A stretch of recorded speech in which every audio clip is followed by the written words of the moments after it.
Good morning.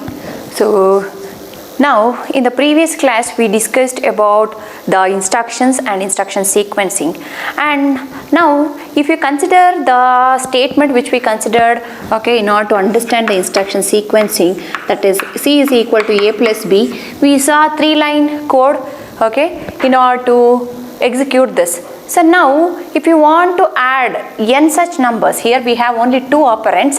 If you want to add n numbers, then what kind of code we have to write, okay, and then we will understand very important concept in programming. So what has to be done in such case? So if you want to add n instructions, so what happens to the program structure, that we will see first, and later we will understand so how to, okay, so overcome the problem which we encounter when we have such an programming, okay. Yes, so now if you consider addition of n such numbers, so let us write the instruction. So let us assume the numbers are num1, num2, etc., and let us assume the sum is to be placed in R0 instead of, okay. So at C is equal to A plus B, we will assume the numbers are num1, num2, etc., num okay. These are to be added and the sum is to be placed in R0. Let us assume this and let us, okay, write the code for this. So now, so let us move the first number into the register R0 where the sum is to be placed, okay. Then if you want to add the second number to the result of the addition of first number and R0, initially let us assume R0 is clear to 0 or it is having a content of 0. Add num2 comma R0, add num3 comma R0, like this. So you will be having a number of instructions. So let us assume, so num1 is present at some location and num2 is present at some location and num(n) is present at some location, and after addition of all this, so let us assume anyhow, so we will be having sum in the R0 itself. It is not necessary to move it to any of the locations because we have assumed that so the sum should be in R0. So since we are performing addition of the numbers, successive numbers with R0, the final sum will be in R0 itself. So let us, okay, assume these are stored at certain memory locations, and let me assume this is at ith memory location. This will be at I plus 4, this will be at I plus 8, etc. So the last add, okay, instruction will be add num(n) comma R0. So this will be at I plus 4 nth location. Fine. So yes, so this is the program segment which we have to write in order to add n numbers. So if you observe the program segment, here you can see we have used add instruction n times. So this is a very tedious, if you assume n as a very large number, then this is a very tedious process, and if you want to avoid this, then we have a concept called as branching. You can use loop, okay, instead of writing this addition instruction n number of times, we can write this instruction only once and we can include that in a program segment called as loop, and this can be avoided. So let us, okay, learn the concept, the next concept, that is branching.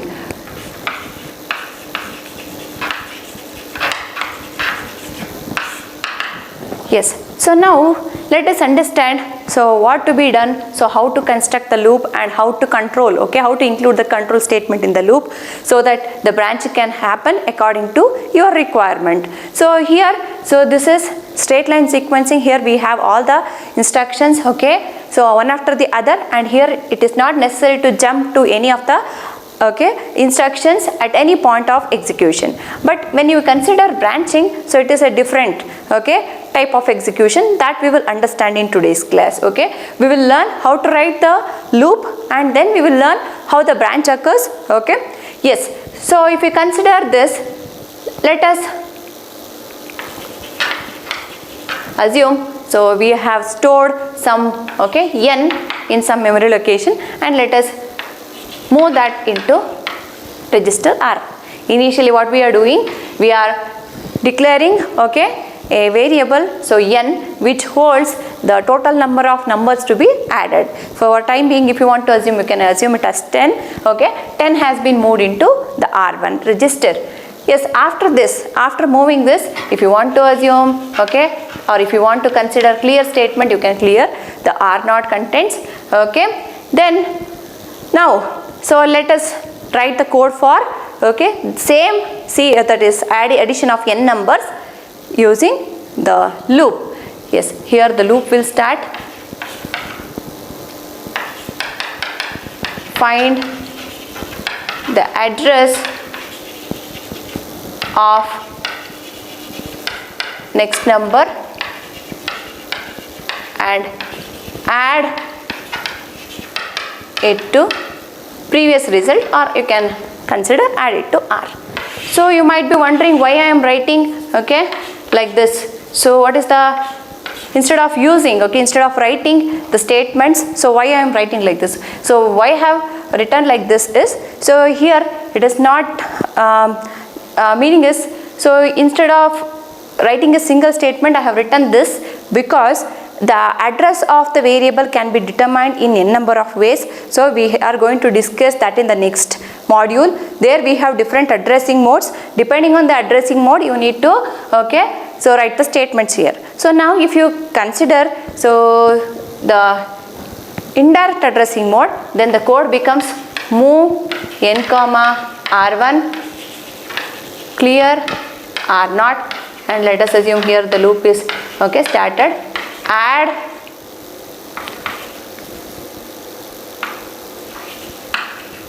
contents of R2 comma R0, add number 4, okay, let me assume, to R2, then decrement R1. Yes, so next we have branch greater than 0 loop and move R0 comma sum. Yes, so here we need to include one more, so that is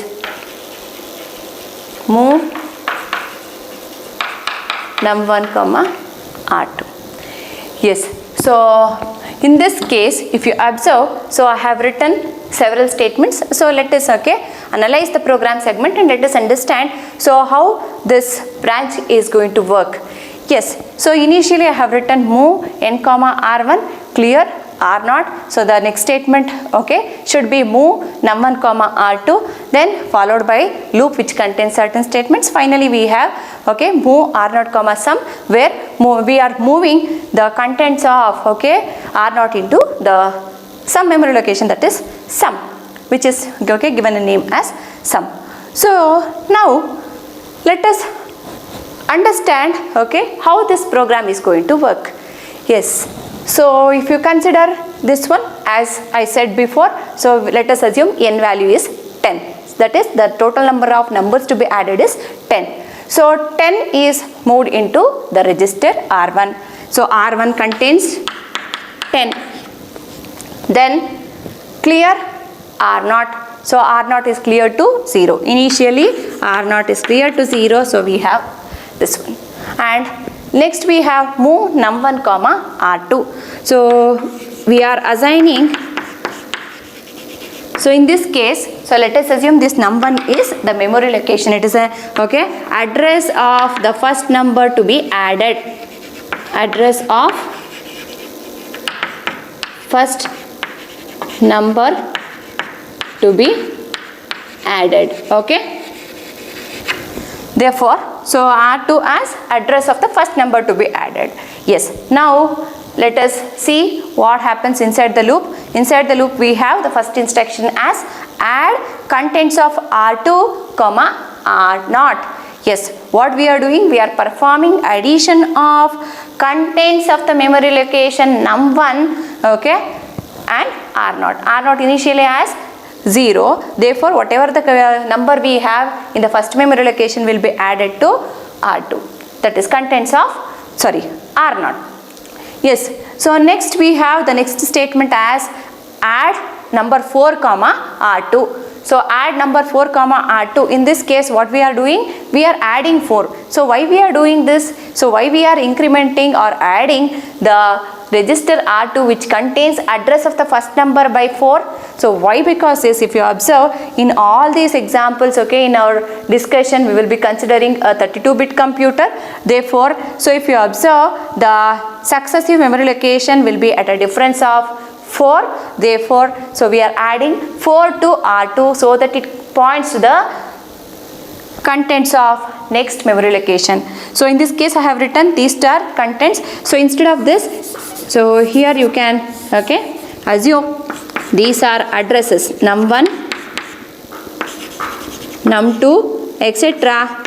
num_n. Okay, so let us assume these are addresses. So because you'll get a confusion, so if I assume address there and here if I assume contents, so I have changed these as the addresses. Yes, so now if you observe, so what we did, so we added contents of R2 which is nothing but contents of num1 to R0, then we added 4 to R2 in the sense, so we incremented the address to point to the next number.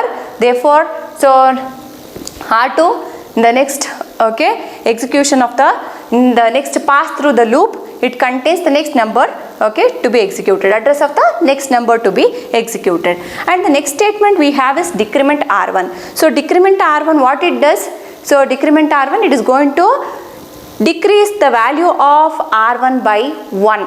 Remember, decrement R1 if you write, so decrement will happen by 1. Therefore, so when the execution passes through the loop, okay, it is going to decrement by 1 and this process continues. So until the value of this R0 becomes equal to 0. Why? Because we have a condition check here. So we are checking for the condition that branch greater than 0. So until R1 is greater than 0, so this has to be repeated. Meaning is, so when it is going to be, okay, becomes equal to 0, when it completes addition of all the n numbers. So when it decrements from 10 to 0. So once it becomes equal to 0, so the execution of the loop stops. So it is going to come out of the loop and it is going to execute the next instruction, that is move R0 comma sum. So that is the next instruction which is to be executed. Therefore, if you consider this loop, here we have some control. So how the loop is controlled, how the execution of the statements inside the loop is controlled? By using this statement decrement R1, and we are checking for certain conditions, that is branch greater than 0. So if the value of decrement is greater than 0, then it is going to branch to the loop. And if you consider the contents of the program counter, we know that when the execution is happening, the program counter will be pointing to the next instruction to be executed. But when it comes to this point, after checking the condition, the program counter address has to change to loop if the condition is satisfied. Therefore, so in this case we have a different execution, that is when it comes to this point, so depending on the condition, the program counter address will be changed. Okay, so that will be done in assembly code, so that we will see in the future classes. Therefore, just understand, so once it reaches this point, if the condition is valid, it is going to repeat. So if the condition, if it becomes equal to 0, if the condition is invalid, it is going to execute the next instructions. Okay, so this is about the branching. So this is a very important concept in order to avoid the redundancy in programming, in order to avoid the repetition of certain instructions. So you can go for the branching or loop concept. So you can use nested loops. Okay, even if you have any such operations which are repetitive inside the loop itself, say for example addition of 4, so this will be done every time. So this can be written in some other way, so that we can, or not this one, if you want to increment or if you want to use a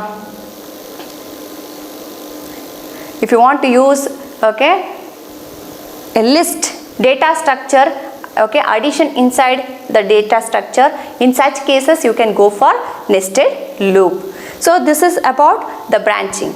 Next, if you observe branch greater than 0, here I have written some condition. Okay, so if you want to know whether it is becoming equal to 0 or not, the processor continuously has to monitor the value of R1 and it has to check for the condition whether it is equal to 0 or not. So in this case, so we have to check for 0. Similarly, we have other conditions which is to be checked depending on the programming, depending on the application for what you are writing. So depending on that, we will be having so different values to be checked. So in that case, we are going to place these values in a register called as conditional code register. And if you want to check multiple bits, so in this case it is 0. If you want to check for a negative number, if you want to check for a overflow condition, in all those cases, so all these bits which are to be monitored are grouped and it is placed in a register called as status register, and status register is the one so in which all these bits will be continuously monitored by the processor, and depending on the condition or the value of a particular bit, when you write such branch statements or when you write such comparison logical statements, then depending on those value, the program execution can be changed, or it can be branched to some other loop, or it can be made to execute some other set of instructions, or sometimes it can be used to correct the errors which occurs during the arithmetic or logical operations. So now the next concept is conditional codes. So this, as I said, this checking the condition of a particular register or checking some values can be grouped and can be placed in a special register called as status register, and that actually comes under the concept conditional codes. So if you consider the 4 commonly used conditional codes are 0, negative,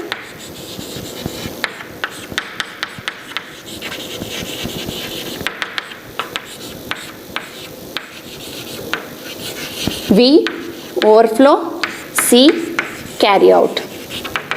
So these are the commonly used conditional codes we have in all the computers. And the first one, 0. So this flag or bit is going to set, or it is equal to 1 when the result of some operation is 0. Say for example, so it is getting decremented, the R1 register is getting decremented once the R1 value becomes equal to 0.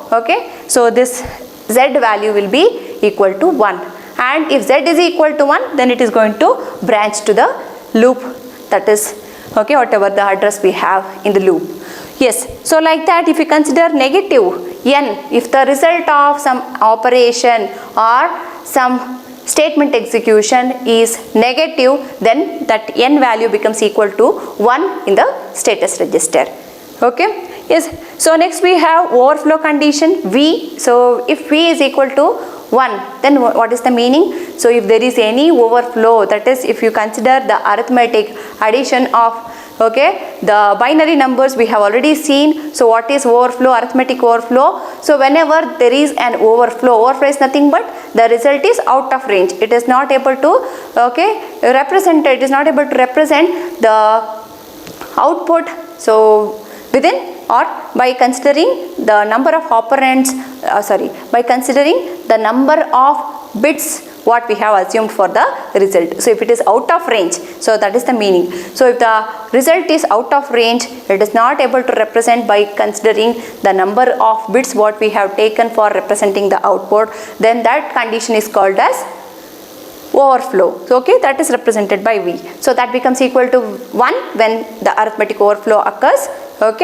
Yes, next is carry, C out. So we know that carry out is the bit out of MSB, that is when we add 2 operands. So if the sum is more than the value that can be represented by the number of operands what we have considered, then so it will be moved into the carry out register or carry out bit. So if you have an addition where the sum or where we have carry out from the MSB of the result, then that is moved into this carry, that is which is present in the status register. If C is equal to 1, so the meaning of that is, so there is a carry out of MSB after addition.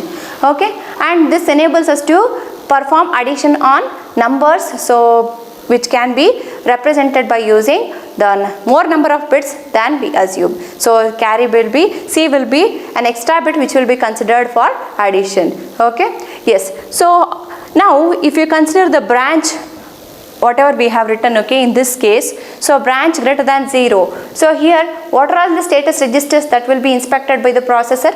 So if you consider just statement branch greater than 0, so we will be thinking that, so it will be inspecting only 0. So it can be negative also. Therefore remember, so it is going to check both Z as well as N. So it depends on the processor once again. So it depends on the hardware used. So it can check only for 0 or it can check for both negative as well as 0. If neither Z nor N are equal to 1, then these statements will be executed. If any one of these becomes equal to 1, then the loop execution stops and then it is going to execute the next statements whatever we have written.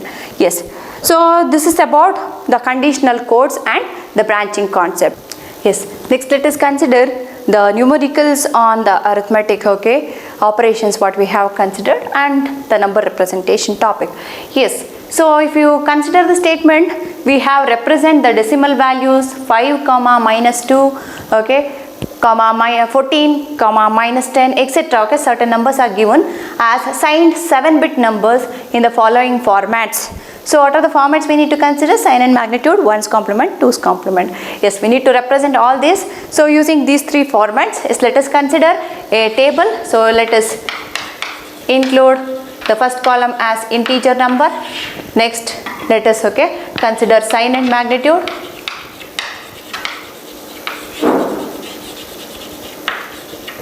So next, let us consider 1's complement, and lastly we have 2's complement.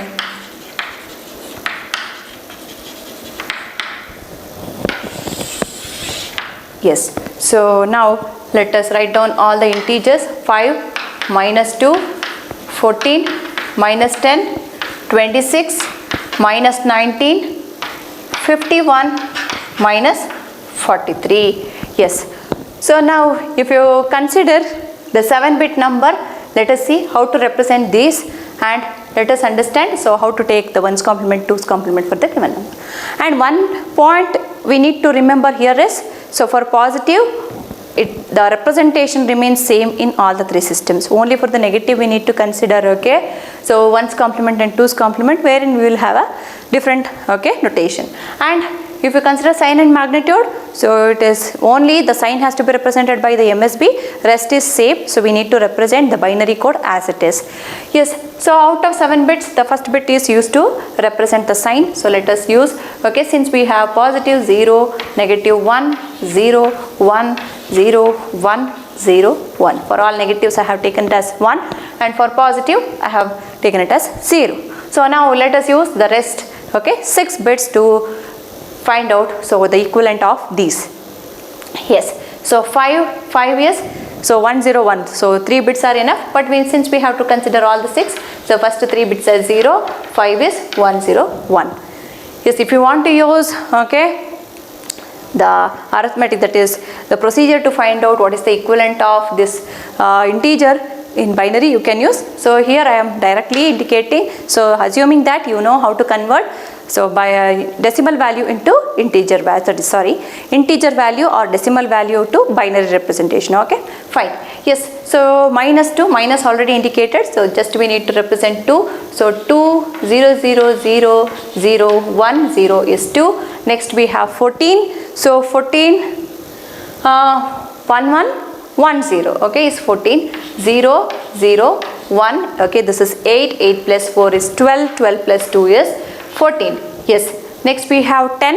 10 1 0 1 0 is 10. Therefore 0 0 1 0 1 0 is 10.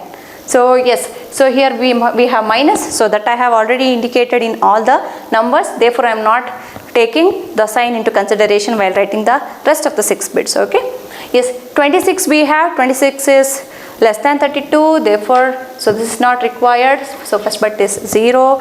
Next we have 16. 16 plus 8 is 24. Okay, then we need to consider 2. So is it correct? We have 16. 16 plus 8. 16 plus 8 is 24 plus 2 is 26. Next we have 19. So 19 once again 16 plus 3. So 3 is 0, 0, 1, 1. Therefore, so using 6, that is 7 bits, we have this. Next is 51. So 51 you need to consider 32. If you consider 32, yes, this has to be 1. So if you subtract 32, we are left with 19. Yes, 19, we have representation here. Therefore, you can just copy it down. So 32 plus 16, 32 plus 16 is 48. 48 plus 3 is 51. Yes, lastly we have 43. So 43 representation also requires 32. Okay, therefore, so this has to be high. 32 plus next bit, if you make high, it becomes 48. We do not want 48. 32 plus 11 is 43. Therefore, so 11 is 1. Okay, 0, 1, 1. So this is 11. So 32 plus 8, 40. 40 plus 3, 43. Yes, so we have sign and magnitude representation for all the numbers. Yes, now if you consider 1's complement, so as I just said just now, we need to just copy the same for the positive. Only for negative we need to take care. Yes, so yes, this is same 0, 1. Even in 2's complement it is same 0, 0, 0, 0, 1, 0, 1. Next, okay, it's a negative number. We need to take 1's complement. Yes, let us take the 1's complement of this 1. You need to indicate it as a negative number. So rest of the bits 1's complement. Yes. So let us do one thing. Let us copy all the positive numbers. Next we will see how to find out 1's and 2's complement for the other numbers. Yes. 0, 0, 0, 1, 1, 1, 0. 0, 0, 0, 1, 1, 1, 0. Next 26, 0, 0, 1, 1, 0, 1, 0. 0, 0, 1, 1, 0, 1, 0. Yes, so 50, 1 is positive.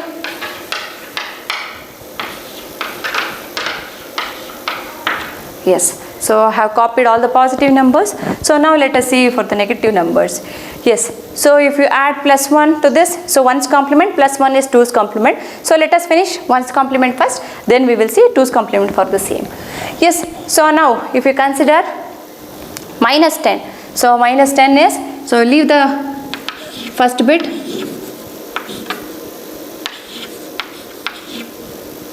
Yes, so let us consider the 10, so that is 0, 0, 1, 0, 1, 0. If you take 1's complement, it becomes 1, 0, 1, 0, 1, 1. Yes, let us copy this. So it is, okay, 1 for the MSB, 1, 1, 0, 1, 0, 1 is the value of minus 10 in 1's complement. So plus 1 if you consider, it is 0, 1, 1, 0, 1, 1.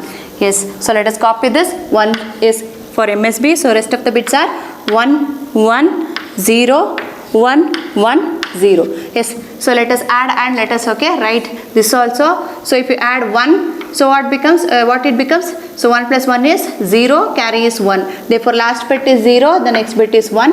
All other bits are same. 1, 1, 1. Okay, 1, 1. Yes. So next we have minus 19. Let us consider 1's complement for that. So 6 bits if you consider.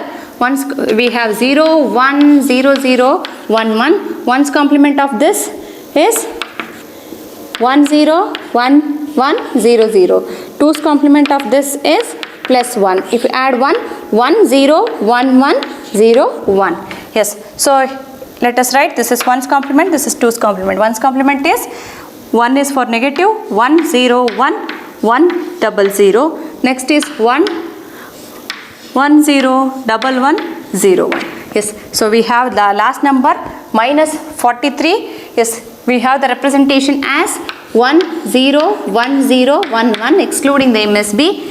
If you have this representation, if you consider the 1's complement, this becomes 0, 0, 1, 0, 1, 0. If you add 1, 2's complement is, this is 1's complement. So this is 2's complement. 2's complement is plus, okay, 1 0 1 0 1 0. Yes, let us copy these two. So first we have, since it is a negative number, MSB must be 1, okay, and next we have 1's complement as 0 1 0 1 0 0. Next we have 2's complement as 1 0 1 0 1 0 1. Yes, so this is about taking the 1's complement and 2's complement for the negative number. So this is the solution for the given problem statement. Yes, so now after this let us, okay, consider one more problem and let us understand so how to perform addition, okay, so by considering the sign numbers, okay. Yes, so now we have the next problem statement. So statement says convert the following pairs of decimal numbers to 5-bit signed 2's complement binary numbers and perform addition and subtraction. Yes, so we have 3 pairs here. So let us consider, and I have considered all with the different signs. So that is, first we have both are positive, next we have one negative and one positive, and finally we have both as negative. So now let us consider these 3 pairs and let us try to find out so the addition and subtraction result of this. Before that, so let us, okay, find out the addition result and subtraction result of the decimal numbers first, and then we will see, we will cross check whether we are going to get the same, okay. So we can verify whether the answer is correct or not through this procedure. Therefore let me find the addition and subtraction result here itself, then we will see how to make use of 2's complement format to find out the addition and subtraction of the binary numbers. Yes, we have addition and subtraction. So since we have 5 and, okay, 10 addition, so it should give you 15 as the result, and this, since it is a 5-bit number, we can represent 15, so it is within the range itself. And then we have subtraction. Yes, so if I subtract 5 and 10, then it becomes 5 minus 10 if you consider it is minus 5, or 10 minus if you consider it is plus 5. So we will see that later. Yes, let us assume 5 minus 10 is minus 5. Next we have minus 14 and 11. So addition, minus 14 plus 11 is minus 3, and subtraction, minus 14 minus 11, so it is minus 25, and we have minus 3 and minus 8. So minus 3 and minus 8, if you add, it becomes minus 11, and if you subtract minus 3 minus of minus plus 8, so minus 3 plus 8 is plus 5, okay. Yes, so we have the integer result, or, okay, decimal result here. Now let us check. So let us consider the first number, so that is 5 and 10, and since both are positive numbers, okay, we have 0 in the MSB position and 5 is 0 1 0 1. Yes, so using 5-bit, this is how we represent the number. And next we have 10. So 10 can be represented as 0 1 0 1 0. This addition of these two, 1 1 1 1 0. So we have plus 15 as the addition result. So now let us, okay, check for the subtraction. So subtraction, remember, when we subtract two numbers, subtraction is nothing but addition of 2's complement. Okay, let us see. So what happens to the result if you add 2's complement of a number? Yes, so we have 5 as 0 0 1 0 1. So this is addition. Okay, so now we are considering subtraction. 0 0 1 0 1, okay, is 5, and as I said, since we have to subtract, let us consider 2's complement of the second number, and then let us add it to the first number so that we get the correct result. Yes, so if you consider 0 1 0 1 0, if you take the 1's complement of this, it becomes 1 0 1 0, okay, 1, and if you consider plus 1, it becomes 0 1 1 0 1. Yes, so this is the 2's complement of 10, so that is, if you, okay, consider 1 plus 0, addition of 2's complement number, let us see, 1, okay, we have 1, then we have 0, okay, 1 and this is 1. Yes, we have 1 1 0 1 1, and remember, if we are getting a negative number as the result, that will be in 2's complement again. So we have to consider 2's complement of this. Yes, 2's complement of this is, since MSB is 1, you need to consider it as a negative number. Okay, that you need to consider. Then, so we have, so let us find out 1's complement of this. 0 0 1 0 0. So 1's complement plus 1 is 1 0 1 0 0. If you want, you can retain this MSB as it is. In the previous discussion of the first problem, we did not change the MSB. If you want to retain, once you find it is a negative number, if you want to retain MSB, if you want to exclude MSB, you can exclude while taking the 2's complement. So here I have included, but remember, so you need to consider the sign as minus. Okay, yes, so the result is 1 1 0 1 1. So this is a number which is equivalent to minus 5. Okay, minus is here and this is equal to 5. Therefore, so this is equivalent to minus 5. So this is how we, okay, find the addition and subtraction. So next we have the next number as minus 14 and 11. So in this case, if you consider the first operation addition, so there we have one number as negative and another number as positive. You need to consider 2's complement of the negative number first and add it to the first number, the second number. Okay, yes, so 14, so its equivalent is, since we have minus, MSB is 1.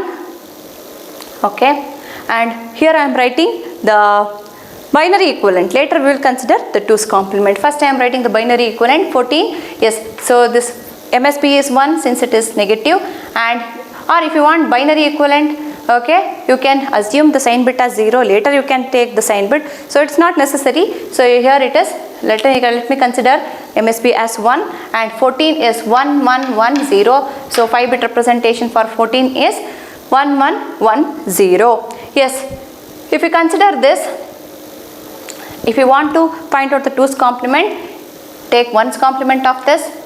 0 0 0 0 1 plus 1 gives you 2's complement. 0 1 0 0 0, but since we need to consider MSB, okay, since it is a negative number, you can change it to 1. Yes, so now we need to consider this number as the first, okay, binary string, and 11 is, since it is a positive, MSB is 0, and we need to consider its equivalent. Its equivalent is 1 1 1 0 1 1. Yes, so addition is 1 1 plus 1 is 0 1 1 1. Yes, the result is a negative number, see, because we have MSB as 1 in the result, therefore we need to consider, so it has a negative, and then we need to find out what is the equivalent of this. Consider the last 4 bits and find out the equivalent. 0 0 1 0 is 1's complement. If you consider plus 1, so it is 0 0 1 1, so it is 3. So minus 3 is the answer for the addition of minus 14 and 11. And subtraction, if you consider, okay, so similarly you have to subtract. So when we subtract, so minus 14 minus 11, the result is equal to minus 25. You can, okay, perform the subtraction and you can cross verify with the result. Yes, similarly you can find out the answer for the last case. So there we have minus 11 plus 5. If you want to find out, you can consider it. Okay, yes, we have minus 3 and minus 8. I am showing you only the result of addition. So subtraction is an assignment for you. So you can find out what is the subtraction of, okay, minus 14 and minus 11, and you can cross verify with the answers whatever we have here. Okay, and in this case, so I will show you the addition once again and subtraction, so you have to do. Yes, minus 3 and minus 8. So addition of these two should give you a result of minus 11. So since both are negative numbers, you need to consider 2's complement of those. So first let us represent, okay, MSB as 1 since it is negative, and equivalent for 3 is 0 0 1 1. And if you want to find out what is minus 3, okay, this is sign and magnitude representation. If you want to find out what is minus 3 equivalent in 2's complement, then take 2's complement for the 4 bits. So written MSB as it is 1100. 1100 is the 1's complement, plus 1 gives you 1101. Okay, this is minus 3. Similarly, if you consider minus 8, so in this case MSB is 1, okay, in sign and magnitude, and next we have 8. 8 is 1000, and 2's complement of this is so 1000. So 1's complement is 0111, and addition of 1 gives you 100 itself. Same you are going to get. We have seen this while discussing, okay, the table of how to find out 1's complement and 2's complement in the earlier classes. Yes, so we have MSB as 1. Let us consider. So this is your, okay, minus 8 using 5 bit. There you have minus 8 as 1000 using 4 bit. Since it is a 5 bit number, you need to consider this MSB 5th bit also. Therefore we have 11000. Yes, addition of these two numbers gives you 101. Okay, 1 plus 1 is 0. So here we have 111. So we have 1, and we will be having another, okay, bit, so which will be going out of the this thing. So that is overflow is occurring. Now let us consider only this, and let us try to find out. So what is the equivalent of this addition? Yes, so we have 10101 in the, okay, result. So since we have MSB as 1, it is a negative number, and rest bits are 0101. Take the 1's complement of this 1010 plus 1 gives you 1101. So 1101, it is, okay, 8. So 8 plus 3, so it is 11. So minus 11 is the result of addition of minus 3 and minus 8. So as I said, so we have solved the first, okay, pair both for addition as well as subtraction. So second, I have shown you how to find out the addition. Even for the third case also we have seen how to find out the addition result. So subtraction you have to perform. Yes.